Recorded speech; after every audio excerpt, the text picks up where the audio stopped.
Hello दोस्तों, स्वागत है आपका मेरे YouTube channel let's study with Poonam में, जिसमें हम जीके जीएस से रिलेटेड टॉपिक के बारे में चर्चा करते हैं। तो आज का टॉपिक बहुत ही इंटरेस्टिंग होने वाला है क्योंकि हम चर्चा करने वाले हैं प्रवाल भित्तियों के बारे में। सबसे पहले हम जानते हैं प्रवाल भित्तियाँ क्या होती हैं।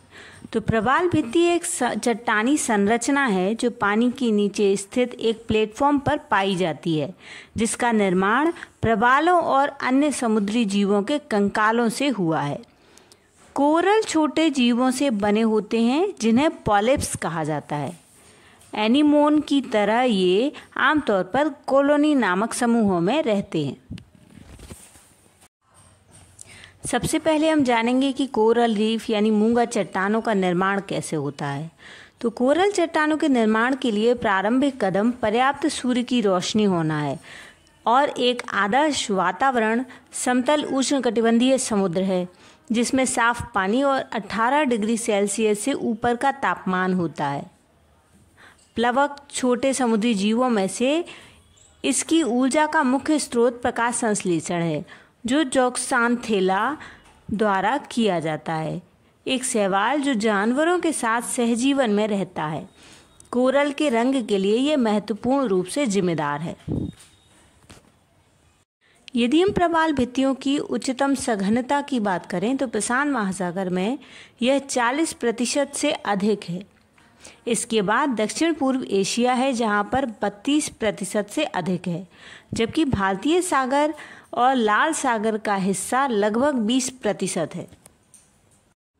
अब हम प्रवाल भित्तियों के विरंजन के बारे में चर्चा करेंगे, यानी कोरल रीफ के ब्लीचिंग के बारे में बात करेंगे। तो सभी जीवित समुद्री जीवों में से 1/4 से ज़्यादा अपने जीवन चक्र में किसी न किसी समय प्रवाल भित्तियों पर निर्भर रहते हैं। प्रवाल भित्ति पारिस्थितिकी तंत्र के निर्माण खंड हैं और पृथ्वी पर जीवन के लिए महत्वपूर्ण है। प्रवाल भित्तियों के लिए सबसे बड़ा खतरा है जलवायु परिवर्तन। गर्म समुद्री लहरें कोरल रीफ ब्लीचिंग प्रॉब्लम का सबसे बड़ा कारण बनती हैं।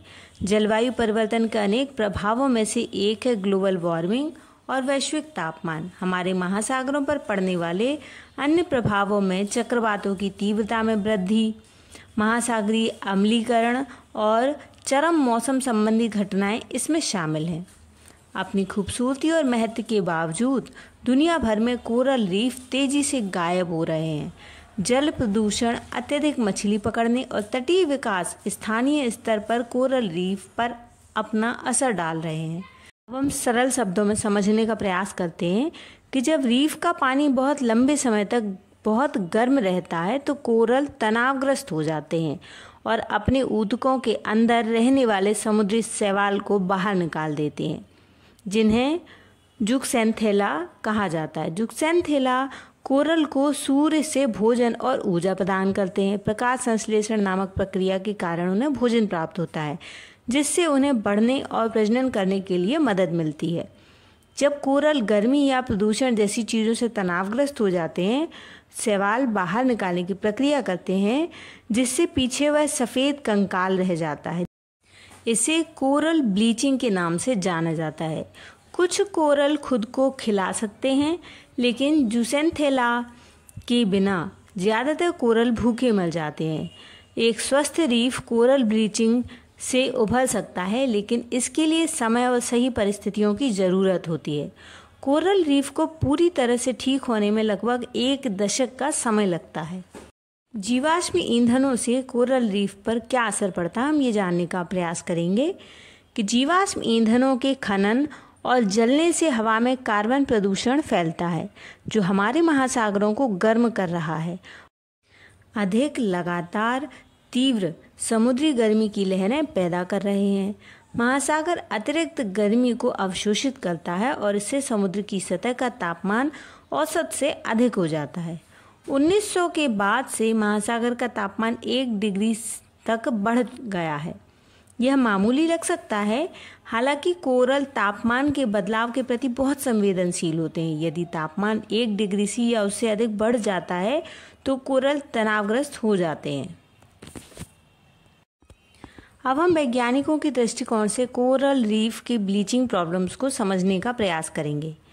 वैज्ञानिकों का कहना है कि जब एक बार तापमान 1.5 डिग्री सेल्सियस तक पहुंच जाएगा तो कोरल रीफ को जीवित रहने के लिए संघर्ष करना पड़ेगा।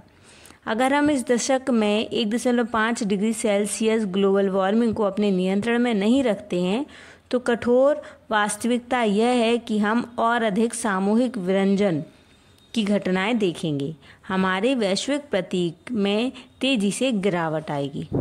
सिर्फ 7 सालों में हमारे रीफ को 4 बार गंभीर सामूहिक कोरल ब्लीचिंग की घटनाओं का सामना करना पड़ा है, जो वैज्ञानिकों द्वारा दी गई भविष्यवाणी से कहीं ज़्यादा तेज और गंभीर है।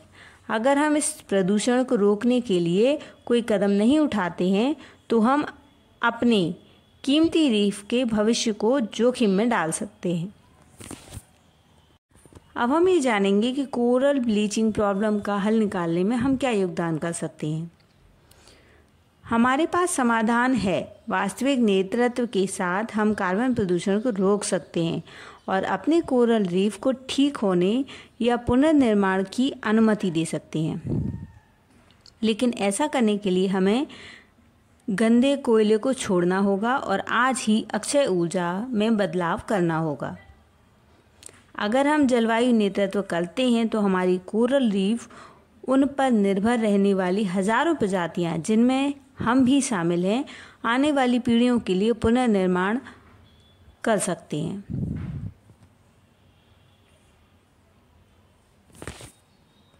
अब हम ग्रेट बैरियर रीफ में कोरल ब्लीचिंग प्रॉब्लम को समझने का प्रयास करेंगे कि ग्रेट बैरियर रीफ को अब तक की सबसे गंभीर और व्यापक सामूहिक विरंजन घटना का सामना करना पड़ेगा। अत्यधिक विरंजन रीफ के सभी क्षेत्रों को प्रभावित करता है। ऑस्ट्रेलियाई सरकार की रिपोर्ट के अनुसार रीफ ने 2 उष्णकटिबंधीय चक्रवातों, भयंकर बाढ़, क्राउन ऑफ थॉर्न्स स्टारफिश के प्रकोप और 1 दशक से भी कम समय में 5वीं बार बड़े पैमाने पर विरंजन घटना का सामना किया है। अब हम ये समझेंगे कि कोरल रीफ यदि न रहे तो दुनिया पर इसका क्या प्रभाव पड़ेगा, हमारे दैनिक जीवन में क्या अंतर आएगा। तो अगर कोरल रीफ को हम खो देते हैं तो बड़ी संख्या में मछलियाँ और अन्य जानवरों को भी हम खो देंगे जो उन पर निर्भर हैं। इसका खाद्य श्रृंखला पर बहुत बुरा असर पड़ेगा और डॉल्फिन और शार्क जैसे जीवों पर भी असर पड़ेगा जो अपने आहार के लिए रीफ मछलियों पर निर्भर करती हैं। प्रवाल विरंजन से न केवल हमारे महासागरों और वन्य जीवन को खतरा है बल्कि विश्व भर में आधे अरब से अधिक लोगों की आजीविका और खाद्य सुरक्षा पर भी खतरा आ सकता है। अब हम समझ चुके हैं कि कोरल रीफ हमारी दुनिया के लिए कितने इम्पोर्टेंट हैं और हमारे दैनिक जीवन में क्या प्रभाव डाल सकते हैं। तो ये वीडियो यदि हमारा आपको पसंद आए तो हमारे चैनल को लाइक, शेयर और सब्सक्राइब जरूर करें। धन्यवाद दोस्तों।